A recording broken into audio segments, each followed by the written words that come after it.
pedir vocês licença para me tirar a máscara, já que a gente tem uma distância e a máscara me atrapalha um pouquinho o óculos, vai ficar um pouquinho embaçado, né?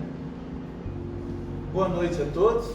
Boa noite. Meu nome é Eli Prates Conceição. Sou filho de Guarapari, sou turismólogo, membro da associação aqui, né, dos amigos de Guarapari, membro do Instituto Histórico e Geográfico do Espírito Santo, amigo do Gustavo, que é o mais importante. Gente, então, mais uma vez, seja bem-vindo e a gente partilhar um pouco desse trabalho e com vocês, é uma alegria muito grande e contar com vocês, partilharem depois a experiência que eu tive como guarapariense, que vivi aqui durante 40 anos e não conhecia a nossa história. Guarapari não surgiu do nada. Muitas coisas não surgem do nada. Sempre por trás de tudo tem uma necessidade. E nesse período que começa as navegações, nós tínhamos esse cenário aqui. Era o contexto da Europa na época. Fome, peste, guerra, né? A trilogia do século XIV aí. Em 1417, a fundação da Escola de Sagres pelo príncipe Dom Henrique, as origens do iluminismo no século XVII, né? E a Companhia de Jesus, fundada por Inácio de Loyola, para combater a reforma. Nesse cenário, então, Portugal sai na frente da Espanha, que eram os dois países que mais estavam investindo na época nas navegações, porque a Europa vivia praticamente de tudo que se trazia da Índia, especiarias principalmente, a nossa aroeira aqui, que era mais conhecido lá como a pimenta rosa, era um objeto mais precioso naquela época, porque se usava para conservar os alimentos, principalmente a carne. Se conservava com a aroeira. A aroeira chegou nessa época a valer ouro. Então, por terra não era mais possível passar, principalmente ali onde hoje é o território turco, para chegar às Índias, porque os turcos, na época, os otomanos, começaram a cobrar ágio e cobrar pedágio muito caro para as excursões europeias passar pelos terrenos deles. A solução era se lançar ao mar, né? E aí, então, Portugal ele vai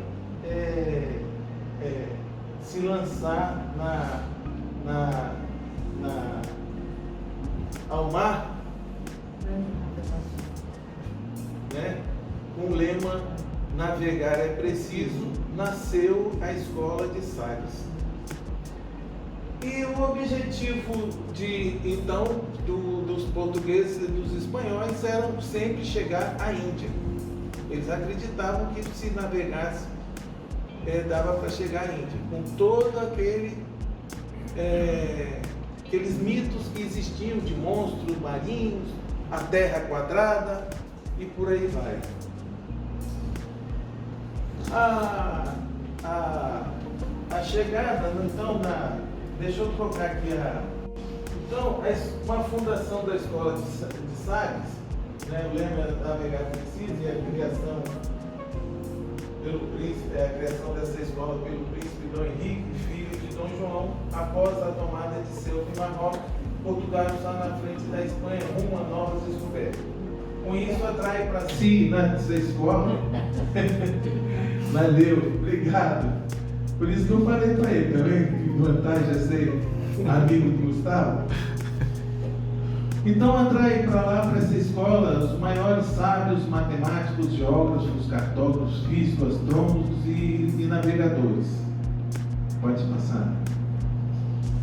A fundação, não. Eu acho que passou uma mais. Ah não, é isso mesmo, desculpa. Pode passar. Então, essas são então quando os portugueses e espanhóis começam a navegar. Primeiro, a descoberta das Américas, por Cristóvão Colombo, passando a chegar, pensando ter chegado às Índias, Colombo, né, tocou a costa americana. Essa, a gente vê aqui, essa primeira viagem em 12 de outubro de 1492. A segunda viagem de Cristóvão Colombo, aí ele já vai fazer um caminho diferente. A terceira viagem ele já toca no norte da nossa costa, da América do Sul, né? E pode passar. Nós temos aqui então a viagem de Vasco da Gama, que ele consegue passar pelo Cabo da Boa Esperança pela primeira vez, né? Então ele contorna o Cabo da Boa Esperança e consegue chegar a Caliput, na Índia, aonde era todo o objetivo disso. Mas, paralelo a isso, também os espanhóis também estavam tentando descobrir esse caminho, passar por esse caminho e chegar às Índias. Foi uma corrida entre os espanhóis e os portugueses, quem chegava primeiro. Pode passar. Então nós temos aqui a famosa viagem de Pedro Álvares Cabral.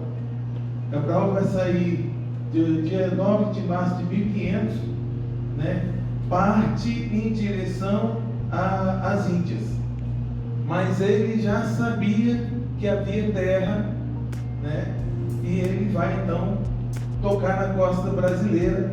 Esse mapa aqui não reflete o caminho verdadeiro dele. Ele toca aqui e vai até São Vicente. De São Vicente, em São Paulo, ele parte então em direção às Índias.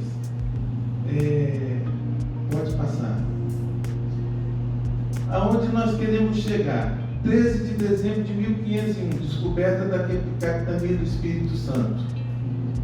Você pegando as cartas náuticas, as cartas de Pedro Vaz de Caminha, depois em 1501 é a primeira viagem de Américo Vespúcio, que ele sai de Portugal, vem para o Brasil para colocar marcos e dá nome à terra. Ele coloca, entendeu? Vai colocando. De posse de um calendário litúrgico, ele vai sair por aí colocando nome aos lugares que ele registra no seu diário de bordo. Então ele chega à capitania do Espírito Santo em 13 de dezembro de 1501. 15 de janeiro de 1502, visita de Américo Vespúcio a Ubu, Anchieta. Tem esse registro lá em Anchieta. Inclusive, na Casa de Cultura lá, tem um quadro enorme retratando a visita de Américo Vespúcio na praia ali de Ubu, Paraty. Pode passar. 28 de dezembro de 1532 é criado a capitanias hereditárias, né? Então, 32 anos depois do descobrimento, Portugal ainda não tinha explorado isso aqui, a não ser com o comércio do pau-brasil.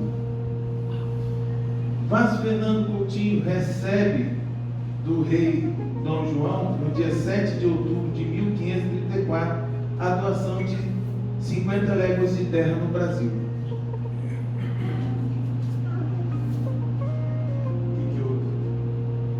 Você quis mudar o lugar aí? É porque tá filmagem, senão fica na frente. Ah, tá. Então, no dia 28 de setembro de 1532, criada Capitanias Hereditárias. Márcio Fernando Coutinho então vai receber, em 7 de outubro de 1534, a sua carta de doação das terras no Brasil. Vamos passando. 23 de maio de 1535, Capitania do Espírito Santo. Chega então na nossa capitania o nosso donatário, né, nosso governador, Márcio Fernando Coutinho. Toma posse da capitania, como vimos, era um exímio, Márcio Fernando Coutinho era um exímio navegador, recebendo a carta de doação de 7 de outubro de 1534, teve 7 meses de planejamento, aportando na nova terra no dia 23 de maio de 1535, dia do...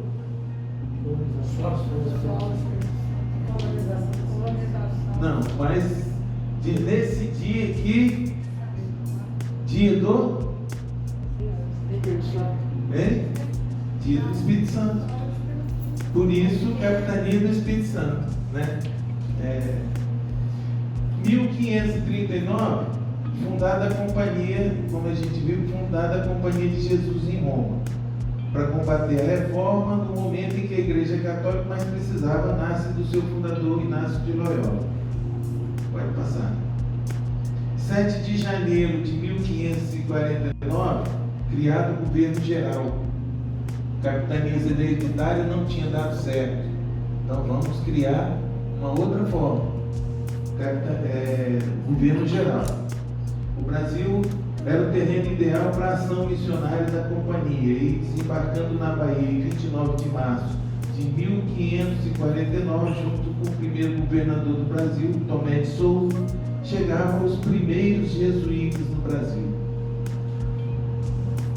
Além de nome, a primeira missão jesuíta no Brasil compunha-se dos padres Leonardo Nunes, o primeiro a vir ao Espírito Santo, João de Aspigueta Navarro, Antônio Pires e 2 irmãos, Vicente Rodrigues e Diogo Jacone.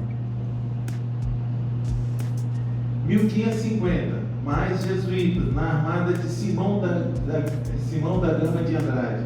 Vieram os padres Afonso Braz, Salvador Rodrigues, Francisco Pires, guarda esse nome, Francisco Pires e Manuel de Paiva.